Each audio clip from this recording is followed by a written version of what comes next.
انسان کی زندگی میں کچھ چیزیں ایسی ہوتی ہیں جن کے بغیر زندگی گزر نہیں سکتی۔ اتنی دیر تک جتنی دیر تک وہ چیز اس کے پاس موجود ہوتی ہے اسے نہ اس بات کا ادراک ہوتا ہے نہ احساس ہوتا ہے، لیکن جب وہ چیز اس کے پاس رخصت ہو جاتی ہے، اس کے پاس کسی وجہ سے خدا نخواستہ وہ چیز موجود اور محفوظ نہیں رہتی، پھر اسے احساس ہوتا ہے کہ ایک بہت بڑی نعمت تھی میرے پاس، وہ مجھ سے چلی گئی۔ ہماری زندگی کے اندر بہت ساری ایسی چیزیں ہیں کہ اگر وہ ہم سے رخصت ہو جائیں، خدا نہ کرے، تو پھر ہمیں بڑی شدت سے احساس ہوگا کہ یہ نعمت کتنی بڑی ہے۔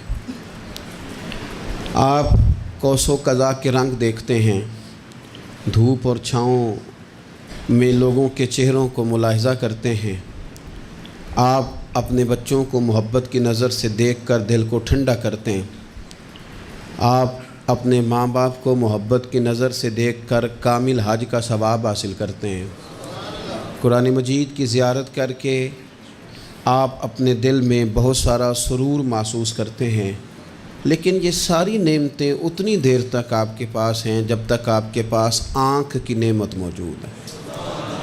اگر یہ رخصت ہو جاتی ہے نا، اگرچہ اتنی ساری نعمتوں میں یہ ایک نعمت ہے، لیکن آپ آنکھ نہیں ہے تو آپ کو تو اپنوں کا احساس بھی نہیں، آپ تو اپنوں کے چہرے بھی دیکھ نہیں پائے۔ کوئی بھی نعمت جو آپ کے پاس ہے، آپ کبھی محسوس کریں کہ اگر اس نعمت کا وجود ہمارے پاس نہ ہوتا تو ہماری کیفیت کیا ہوتی۔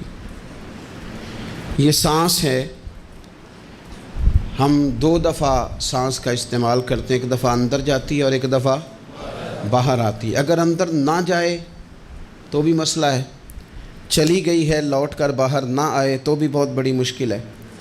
تو اس کا اندر اور باہر جانا یہ زندگی کا احساس ہے۔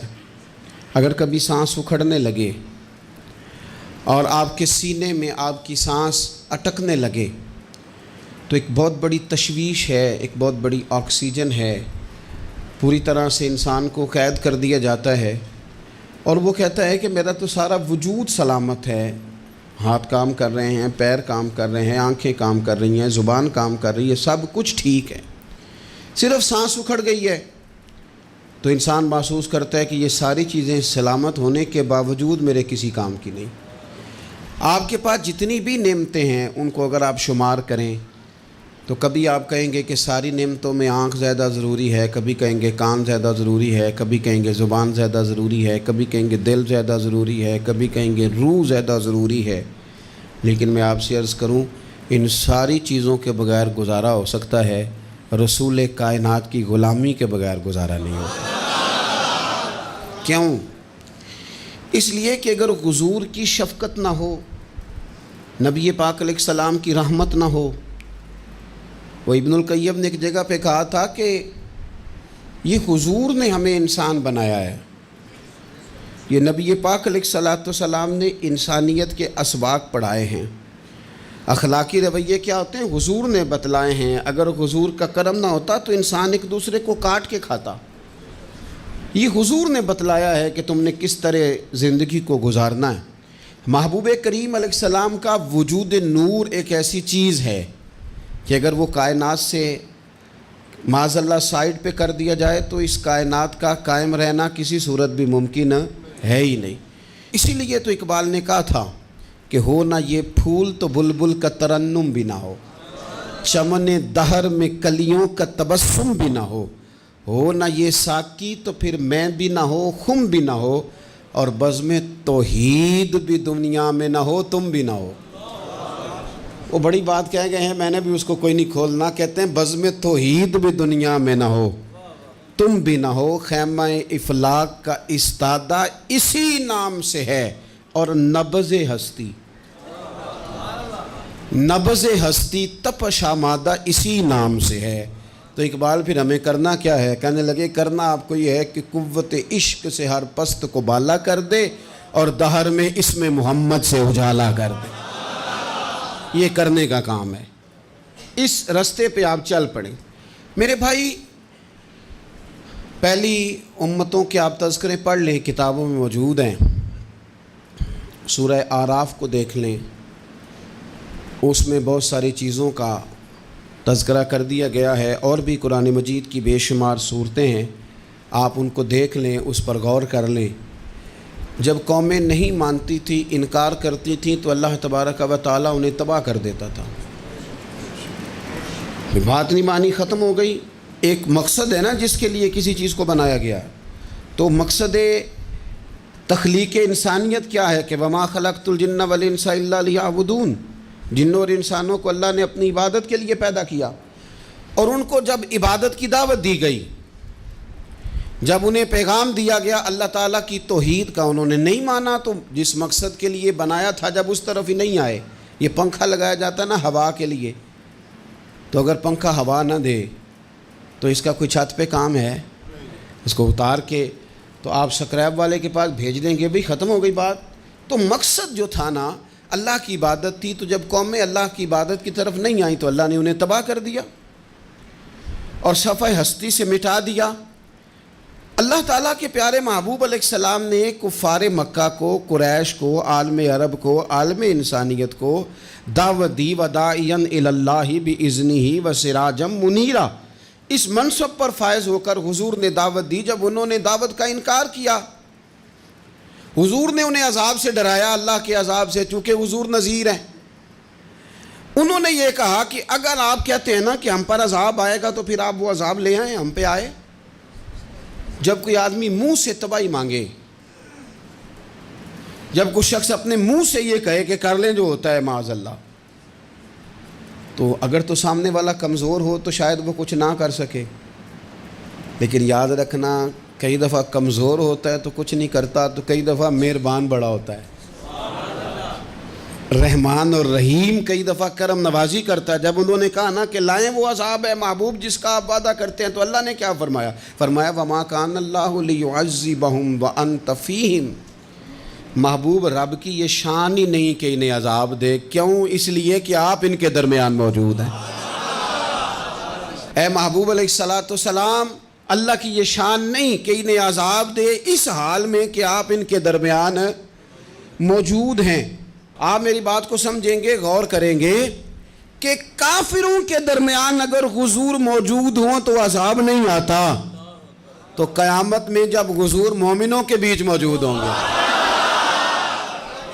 میں جو کہہ لینے دو نا کہ اساں جہاں گناہیاں دا جدوں اعمال نامہ پھرول ہوئے، پھر ذرے ذرے نے سامنے آ جانا ہے، جو جو منہ تھی بولیا بول ہوئے، اساں بھی کول حضور دے بیٹھ رہنا ہے، لکھ عمل ترکڑی تول ہوئے، او دے کولوں بھی رب نے حساب لینا ہے جیڑا بیٹھا ہی محمد دے کول ہو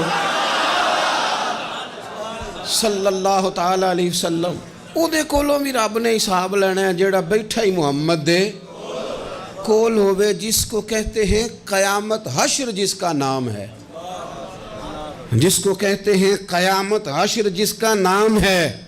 تیرے دیوانوں کے لیے وہ دن تو جشن عام ہے، زیارت ہوگی نا حضور کی، تیرے دیوانوں کے لیے وہ دن تو جشن۔ اور ایک شاعر نے اور بات کھول دی، کہنے لگا ہر نظر کانپ اٹھے گی محشر کے دن، خوف سے ہر کلیجہ دہل جائے گا۔ اچھا جی پھر کیا ہوگا؟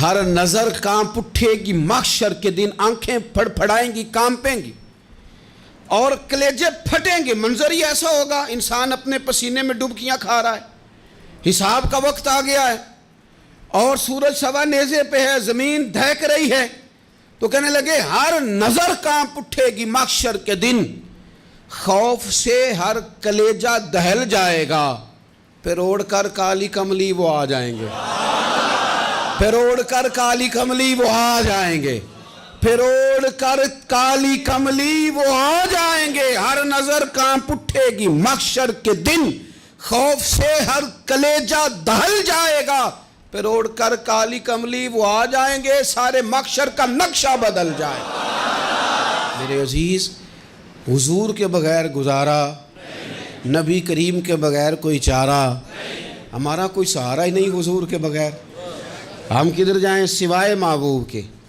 اس لیے نا صحابہ اس بات پر مطلع ہو گئے تھے، وہ نا بڑی بڑی دھیمی دھیمی باتیں پوچھتے رہتے تھے، اطلاع مل گئی تھی نا کہ اصل کرنا کیا ہے۔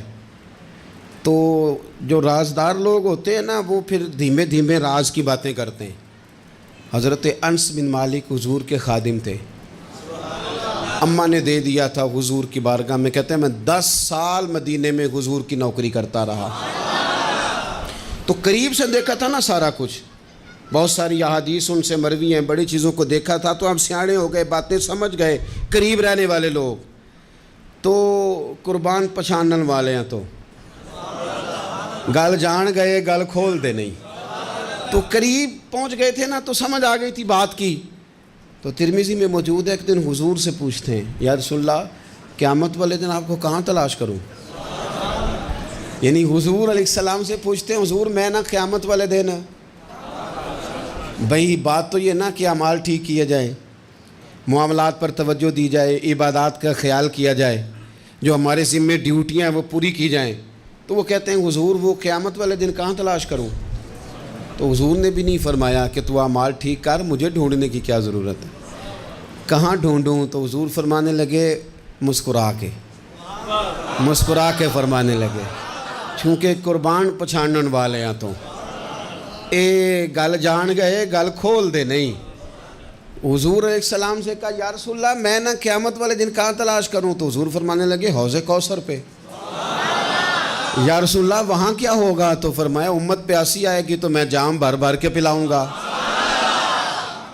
میں جام بھر بھر کے پلاؤں گا، ایسا کہ تیری خیر تیرے میں کدے کی خیر، ایسی پلا کہ جس کا نشہ عمر بھر رہے۔ اور ایک نے کہا تھا کہ طیبہ سے منگائی جاتی ہے، سینوں میں رچائی جاتی ہے، توحید کی میں پیالوں سے نہیں نظروں سے پلائی جاتی ہے۔ حضور صلی اللہ علیہ وسلم نے فرمایا حوض کوثر پہ بھی جام پلائیں گے؟ سیانے بڑے تھے حضرت انس، اور بھلا ہمارا کر رہے تھے۔ یہ حضور سے پوچھ کے نا تو ہمیں ایڈریس بتا رہے ہیں، کیونکہ حدیث روایت کر دی نا تو ہمیں ایڈریس سمجھا دیے، پتے بتا دیے کہاں پہنچنا ہے، ساری جگہ سمجھا دی۔ چلیں جدید دور آ گیا ہے، انہوں نے لوکیشن بتا دی، کہاں کر کے نا کس جگہ جا کے سٹاپ کرنا ہے کام۔ یا رسول اللہ وہاں ملاقات نہ ہوئی تو حضور نے فرمایا پھر پل صراط پہ آنا۔ یا رسول اللہ وہاں کیا ہوگا؟ فرمایا امت گزر رہی ہوگی اور میں دعائیں مانگ رہا ہوں گا، رب سلم امتی رب سلم امتی، یا اللہ میری امت کو سلامتی سے گزار دے، تو وہاں آ جانا، میں دعائیں وہاں مل جاؤں گا، قربان جائیں۔ فاضل بریلوی بول پڑے، کہنے لگے خدا کی رضا چاہتے ہیں دو عالم، خدا چاہتا ہے رضائے محمد، اجابت کا جوڑا عنایت کا سہرا، دلہن بن کے نکلی دعائے محمد، اجابت نے جھک کر گلے سے لگایا بڑی ناز سے جب دعائے محمد، رضا اب پل سے وجد کرتے گزریے کہ ہے رب سلم دعائے محمد صلی اللہ علیہ وسلم۔ تو عرض کی یا رسول اللہ وہاں ملاقات نہ ہوئی تو؟ میں نے کہا وہ ہمیں لوکیشن سمجھا رہے تھے، انہیں تو پتہ تھا پہلے ہی، ایک قربان پچھانن والے ہیں، تو ایک گل جان گئے گل کھول دے نہیں، تو وہاں نہ ملاقات ہوئی تو حضور نے فرمایا پھر میزان عمل پہ آنا۔ یا رسول اللہ وہاں کیا ہوگا؟ فرمایا امت کے عمل تول رہے ہوں گے اور میں ان کے لیے دعائیں کر رہا ہوں گا۔ میں نہیں جا سکا کبھی بچوں کے ساتھ پیپر دلوانے، استاد کو اجازت نہیں دیتے، کہتے ایک ایگزامینر اور آئے گا کوئی، جس نے پڑھایا ہو اسے اجازت نہیں کہ تو جا۔ ابا جی کو اجازت نہیں ہوتی کہ وہ ایگزامینیشن ہال میں جائے، وہاں تو کوئی اور لوگ آتے ہیں۔ یہ بھی عجیب سبق ہے نا کائنات کا کہ سارے تعلیم و تربیت کے اسباق بھی حضور پڑھائیں، رنگ بھی سارا حضور ہی بتائیں، اور قبر کے سوالات بھی سارے ہمیں حضور بتا دیں، اور جب پیپر ہونے لگے تو سراہنے بھی کھڑے ہو جائیں، تو پھر کہہ لینا ایک دفعہ پھر کہ وہ دے کولوں کی رب نے حساب لینا، جیڑا بیٹھا ہی محمد دے کول، وہ دے کولوں کی رب نے حساب لینا۔ میرے عزیز ہمارا گزارا نہیں حضور کے بغیر۔ لوگ اصل میں نا ہمارا مسئلہ نہیں سمجھتے، ہمارا مسئلہ کچھ اور ہے۔ لوگ ہمیں نا بلا وجہ پریشان کرتے ہیں، کبھی جھنڈے سے، کبھی ڈنڈے سے، کبھی جھنڈی سے، کبھی کسی شے سے، کبھی کسی شے سے، کبھی کہتے ہیں وہ نعت اونچی پڑھ لی، کبھی کہتے ہیں سلام اونچا پڑھ لیا، کبھی کہتے ہیں وہ جھنڈیاں لگا دیں۔ میں نے کہا آپ کی بات بھی ٹھیک ہے پر ہمارا مسئلہ تو سمجھو نا، ہمارا گزارا نہیں نا بھائی۔ جو کسے دا عاشق ہووے او گل اسے دی، 100 مکر بہانے کر کے میں پوچھے ہے میاں صاحب نو مزار تے جا کے کہ مکر کرنے ٹھیک نے؟ تساں کہنا مکر کردا ہے تے حضور ٹھیک نے؟ تے مینوں لگدا ہے کہ پولا جان دے سے پے کہ سونا راضی کرنا ہوئے تے موڑ ٹھیک نے۔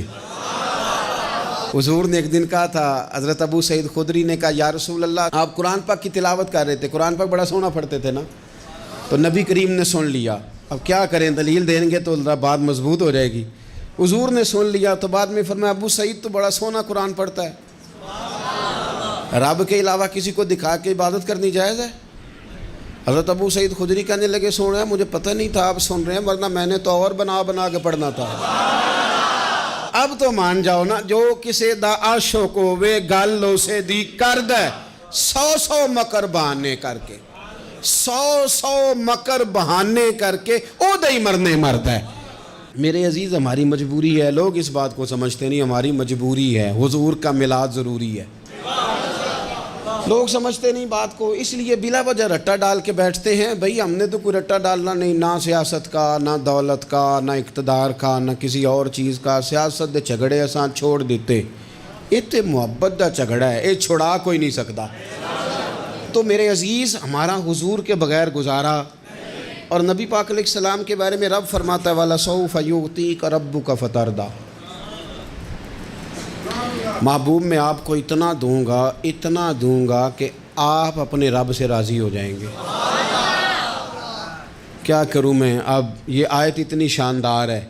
حضرت امام زین العابدین رضی اللہ تعالیٰ عنہ سے کسی بندے نے کہا قرآن پاک میں سب سے زیادہ امید والی آیت کون سی ہے؟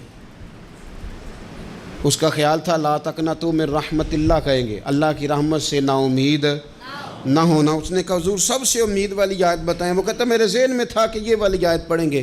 تو امام زین العابدین رضی اللہ تعالیٰ عنہ فرمانے لگے سب سے امید والی آیت ہے وَلَسَوْفَ يُعْطِيكَ رَبُّكَ فَتَرْضَىٰ، رب کہتا ہے محبوب اتنا دوں گا کہ آپ اپنے رب سے راضی ہو جائیں گے۔ آیت نازل ہو گئی تو حضور پتہ کیا فرماتے ہیں صحابہ سے؟ فرماتے ہیں رب کہتا ہے حبیب تجھے راضی کرنا ہے، اور جب تک میرے سارے غلام جنت میں گئے نہ میں نے اللہ سے راضی ہونا ہی نہیں، میں نہیں راضی ہوتا اللہ سے، سارے جائیں گے تو تب تو میں تو کہتا ہی رہوں گا نا قربان پچھانن والے آتا، او گل جان گئے پر گل کھول دے، او گل کھول دے نہیں، پتہ چل گیا بات کا۔ حضور کے بغیر گزارا، حضور کے بغیر کوئی چارہ ہی نہیں۔ اور خود حضور کیا فرماتے ہیں، یہ سنن ابن ماجہ ہے، میرے رسول پاک صلی اللہ تعالیٰ علیہ وسلم ارشاد فرماتے ہیں، حدیث کے راوی حضرت ابو موسیٰ اشعری رضی اللہ تعالیٰ عنہ، حضور فرماتے ہیں کہ اللہ نے مجھے اختیار دیا۔ یا رسول اللہ کس بات کا؟ فرمایا رب نے اختیار دیا میں چاہوں تو آدھی امت بغیر حساب کے جنت چلی جائے، اور میں چاہوں تو اللہ سے اختیار لے لوں کہ یا اللہ مجھے شفاعت کا حق دے، میں سفارش کرتا جاؤں اور تو انہیں معافی دیتا جائے، یہ مجھے اختیار دیا اللہ تعالیٰ نے۔ تو حضور کیا فرماتے ہیں؟ فرماتے ہیں وہ آدھی امت والا سودا نہیں میں نے قبول کیا، میں نے نہ شفاعت لی ہے کیونکہ یہ عام تر ہے اور یہ کفایت کرنے والی ہے، یہ عام بھی ہے اور کفایت کرنے والی بھی ہے۔ اور حضور نے یہ لفظ کہے، یہ سنن ابن ماجہ کتاب الزہد دیکھیے گا، اس میں روایت مل جائے گی۔ حضور فرماتے ہیں یاد رکھو تمہارا کیا خیال ہے کہ میری یہ شفاعت پرہیزگاروں کے لیے؟ خود جملہ استفہامیہ سے بات کرتے ہیں، تمہارا کیا خیال ہے کہ میری یہ شفاعت جو قیامت میں سفارش کروں گا تو پرہیزگاروں کی کروں گا؟ حضور فرماتے ہیں نہیں، میں قیامت میں گناہگاروں کی سفارش کروں گا، میں گناہگاروں کی سفارش کروں گا، گناہگاروں کے لیے عرض کروں گا اللہ کی بارگاہ میں۔ کچھ دن پہلے میں کہیں پڑھ رہا تھا کسی کا مضمون، اس نے تشبیہ کس طرح کی دی ہے مجھے پتہ نہیں، لیکن لکھ دی بات، کہنے لگے ایک وکیل ہوتا ہے ایک شفیع ہوتا ہے، ایک وکیل ہوتا ہے ایک، حضور وکیل نہیں ہمارے، حضور ہمارے شفیع ہیں، شفاعت کرنے والے ہیں۔ وکیل یہ کہتا ہے جج صاحب سے کہ یہ جس کا میں وکیل ہوں نا اس نے نا غلطی کوئی نہیں کی، اسے معاف کر دیں۔ وکیل یوں بحث کرتا ہے، کہتا ہے اس نے کیا ہی نہیں، جرم معاف کریں۔ اور جو شفیع ہوتا ہے نا وہ کہتا ہے مالک اس نے سارے کیے، تو میرے آنے کی لاج رکھ اور اسے معاف کر دے۔ یہ وکیل اور شفیع کا یہ فرق ہوتا ہے کہ شفیع کہتا ہے سونیا سارے کیے ہیں، بڑے بڑے پاپ کیے ہیں، پر میں جو آ گیا ہوں تو مہربانی کرنا معافی دے دے۔ میرے عزیز، حضور کے بغیر کہیں بھی گزارا نہیں ہے۔ ہم نے نا جب یہ بات سمجھ لی، اور پتہ ہے نبی کریم صلی اللہ علیہ وسلم نے آگے بڑھ کے خود بھی کئی مقامات پر اس بات کو کھول کر مختلف انداز میں بیان کیا۔ حضرت عبداللہ ابن عباس رضی اللہ تعالیٰ عنہ کی روایت آپ دیکھ لیں، یہ آپ کو مستدرک میں ملے گی۔ حضور صلی اللہ علیہ وسلم فرماتے ہیں قیامت کے دن اللہ تعالیٰ انبیاء کے لیے نور کے ممبر بچھائے گا، ہر نبی ممبر پہ بیٹھ جائے گا، ہر پیغمبر علیہ السلام اپنے ممبر پہ جلوہ فروز ہو جائیں گے، ہر پیغمبر۔ لیکن حضور فرماتے ہیں میرا ممبر خالی ہوگا۔ یا رسول اللہ صلی اللہ تعالیٰ علیہ وسلم آپ کا ممبر کیوں خالی ہوگا؟ حضور فرماتے ہیں میں ممبر چھوڑ کے رب کی بارگاہ میں کھڑا ہو جاؤں گا، اور اس ڈر سے کھڑا ہو جاؤں گا کہیں ایسا نہ ہو کہ میں جنت میں چلا جاؤں اور میری امت رہ جائے۔ میں اپنی امت کی سفارش کروں گا، رب میری امت کی سفارش قبول کرے گا۔ فرماتے ہیں میں اتنی سفارش کروں گا، اتنی سفارش کروں گا کہ جہنم کا دروغہ مجھ سے کہے گا کہ محبوب کمال ہو گئی، آپ نے تو اپنا کوئی غلام دوزخ میں رہنے نہیں دیا، سارے آپ نے نکال دیے۔ کسی شاعر نے بڑی خوب بات کی تھی، اس نے کہا تھا کہ یاد رکھو قیامت کا جو دن ہے نا، یہ قیامت کا دن دراصل ہمارا وقت ہوگا خاص، جب ہم نبی پاک صلی اللہ علیہ وسلم کی بارگاہ میں جائیں گے تو ہمیں سمجھ آ جائے گی کہ دنیا میں ہم نے کئی دوستیاں لگائی تھیں پر جھوٹی لگا بیٹھے، ایک دوستی سچی ہے جو مدینے والے کی ہے۔ وہ کہتے ہیں محمد بوٹیا جھوٹا ہی جاگ سارا، اے سچیاں مدینے والے دیاں یاریاں، سچیاں مدینے والے دیاں۔ تو نبی پاک صلی اللہ علیہ وسلم کے بغیر نہ دنیا میں گزارا ہے، نہ قبر میں گزارا ہے، نہ آخرت میں گزارا ہے۔ اب ایک سبق ہے، وہ سبق بھی آپ نے ضرور یاد کرنا ہے۔ جس شخصیت کے بغیر ہمارا گزارا نہیں، نہ قبر میں، نہ حشر میں، نہ پل صراط پہ، نہ میزان عمل میں، نہ حوض کوثر پہ، تو ہمارا ان کے بغیر دنیا داری میں گزارا کیسے ہو جاتا ہے؟ ہمارا تجارت بھی حضور سے سیکھیں، گھرداری بھی حضور سے سیکھیں، شادی بیاہ کے طریقے بھی حضور سے سیکھیں۔ جب گزارا نہیں حضور کے بغیر تو پھر زندگی کے سارے سلیقے حضور سے سیکھیں، پھر ادھر ادھر جانے کی ضرورت ہے۔ حضور کی سیرت کو پڑھیں، سوانے کو پڑھیں، حیات مبارکہ کا مطالعہ کریں۔ یہ جو ہم میلاد کا جلوس لے کے نکلتے ہیں نا، جب ہم نے نا بہت ساری چیزوں کو سطحی سا سمجھ لیتے ہیں معاذ اللہ بعض اوقات۔ یہ جب ہم میدان میں نکلتے ہیں نا، میلاد کے جلوس میں حضور کے نام کا نعرہ لگاتے ہیں، تو ہم نا للکارتے ہیں اس نظام کو جو نظام حضور سے پہلے تھا۔ امیر غریب کی تقسیم تھی، ذات برادری کی تقسیم تھی، چھوٹے بڑے کی تقسیم تھی، گورے کالے کی تقسیم تھی۔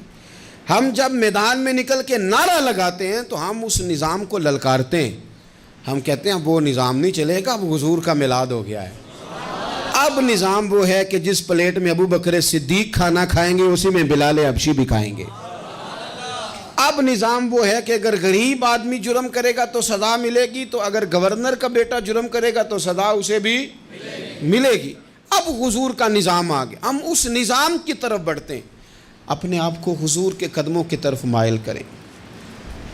میلاد صرف 1 سے 12 ربیع الاول تک نہیں، میلاد سارا سال ہے، ذکر میلاد سارا سال ہے، میلاد کی محافل سارا، اور میلاد صرف مسجد میں نہیں، گھر میں بھی ذکر میلاد، دکان میں بھی ذکر میلاد۔ ذکر میلاد سے مراد حضور کی تعریفیں، نبی پاک کی شانیں، حضور کی باتیں، آ میرے دل آمنہ کے لال کی باتیں کریں، چہرہ والشمس کے اجلال کی باتیں کریں، اپنی طبیعتیں حضور کے ساتھ لگائیں، اپنے آپ کو حضور کے قدموں سے وابستہ کریں اور عشق کریں نبی پاک سے۔